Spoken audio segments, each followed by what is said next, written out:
decided that she's not planning to run for re-election next year. Councilwoman Debra Tracy, thank you so much for coming by to talk with us today. Thanks, Jacob. It's good to be here. Well, first thing first, why did you decide that you weren't going to run for re-election for City Council next year? Well, my plate's really full. I now have 2 jobs, and one takes me out of town for a couple days of the week.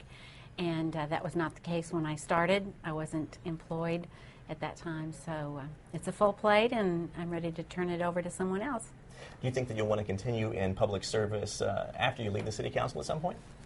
Oh, I'm certain of that.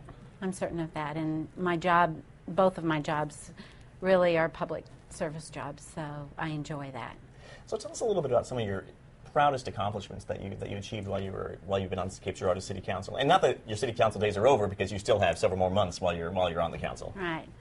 I think one of the things that I have been most excited about was something that started right when I came on the council, and that was the comprehensive plan. That was an important thing as I viewed the city and people understanding what the plans were for the city going forward and their right to know that. And so I think that the work on the comprehensive plan has been the most important thing that's happened since I've been on council. Well, what is it that originally attracted you to run for City Council in the first place? Definitely public service, and I guess because I was encouraged and asked, considering that it just seemed like the right thing to do at that time. And as you know, it's an election, so it's not that you decide that you're going to be on the council, but if you're willing to serve and you're willing to go through the process and appreciate it, then you just wait to see what the outcome is. If you're willing to serve and go through the process, and you have to put some work in too as well in order to. Well, absolutely, that's part of the process, and it is hard work, but it's good work, and it's important for the democratic system, and it is precious. Why do you think it's so important that individuals choose public service like this to join their city council or their school board or something like that? What is it that to you that's the important role of taking such a role? I think the opportunity to make a contribution, you know, if it's something that you really believe in, and if you believe in community, you want to work with a team of people, you know that it's not about you, but you have a perspective and gifts to bring to the table, and if you can appreciate that, it's a growing experience, and it's one that is just deeply rooted in being an American. So I think service is a way of life for some people, and I think it's a precious opportunity. How do you think that you've grown during your time that you've been involved with City Council? Growing in my respect for community and my respect for government as a whole. I think until you are really involved in that process, it's not a spectator sport. And I think especially in the times that we live in, where there's so much mass media, everyone's watching, everyone's critiquing, it may be problematic for some people to come to the table, but I think it's important that they do, because the work that gets done at the table really doesn't change, and it's important work. Now, obviously, since you won't be running for re-election, somebody's going to have to step up and run for Ward 3's City Council seat. What are some of the personal qualities, some of the characteristics that you think would be good for a good City Council member? Well, as we've mentioned, I think you have to have a heart for service.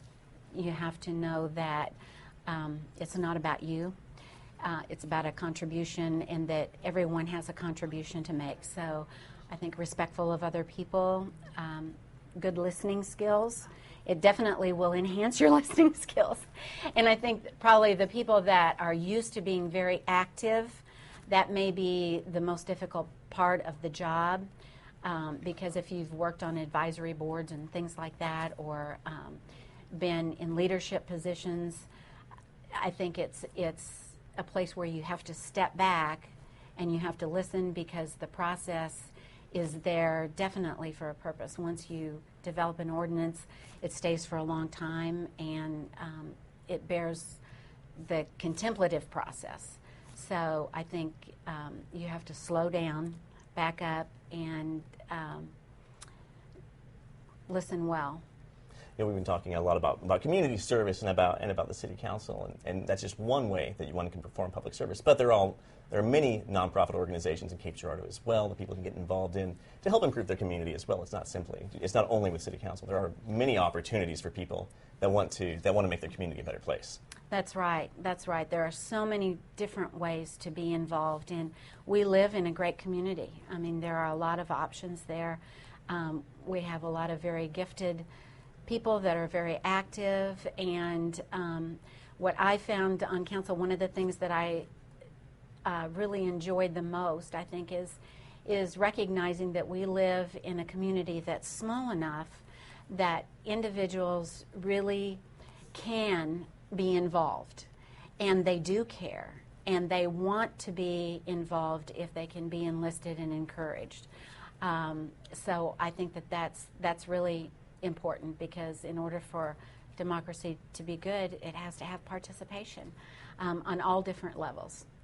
And you talk about people getting involved. I'm thinking about the Broadway corridor plan and some of the other downtown strategic plans, I guess, and just the community involvement that's been involved in that. People have been coming out and giving their input on how they want to see their community in the future, how they want to see it improve and change, which I think is goes exactly towards what you're talking about. Right. With regard to the comprehensive plan, that the goal was for us to have a plan that was active.